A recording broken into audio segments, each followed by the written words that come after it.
ঢালিউডের জনপ্রিয় চিত্রনায়িকা শাবনূর, যিনি একসময় পুরো দেশের দর্শককে মুগ্ধ করেছেন রোমান্টিক চরিত্রে, তিনি এবার হাজির হয়েছেন একেবারে ভিন্ন রূপে।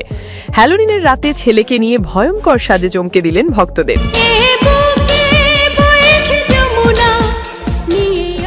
31 অক্টোবর শুক্রবার সন্ধ্যায় নিজের ভেরিফাইড ফেসবুক প্রোফাইলে 3টি নতুন ছবি প্রকাশ করেন শাবনূর।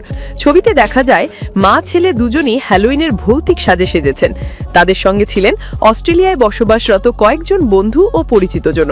সবাই মিলে অংশ নিয়েছেন পশ্চিমা বিশ্বের জনপ্রিয় উৎসব হ্যালোউইনে।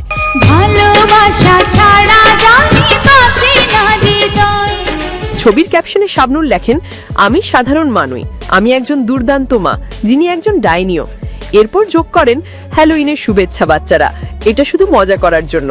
এই ক্যাপশন দেখে ভক্তদের মধ্যে মিশ্র প্রতিক্রিয়া দেখা যায়। কেউ চমকে গেছেন, কেউ আবার প্রশংসায় ভরিয়ে দিয়েছেন মন্তব্য বিভাগ। প্রতি বছর 31 অক্টোবর বিশ্বের নানা দেশে উদযাপন করা হয় হ্যালোউইন উৎসব।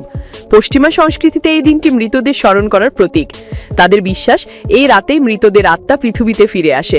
আর এই ঐতিহ্যের অংশ হিসেবে সবাই সাজেন নানা ভয়ঙ্কর চরিত্রে। বাংলা চলচ্চিত্রের এই জনপ্রিয় তারকা আজও ভক্তদের চমকে দিতে জানেন। হ্যালোউইনের রাতেও শাবনূরের সেই জাদু যেন হারায়নি একটু। আপনাদের কেমন লাগলো তারই নতুন রূপ? কমেন্টে জানাতে ভুলবেন না।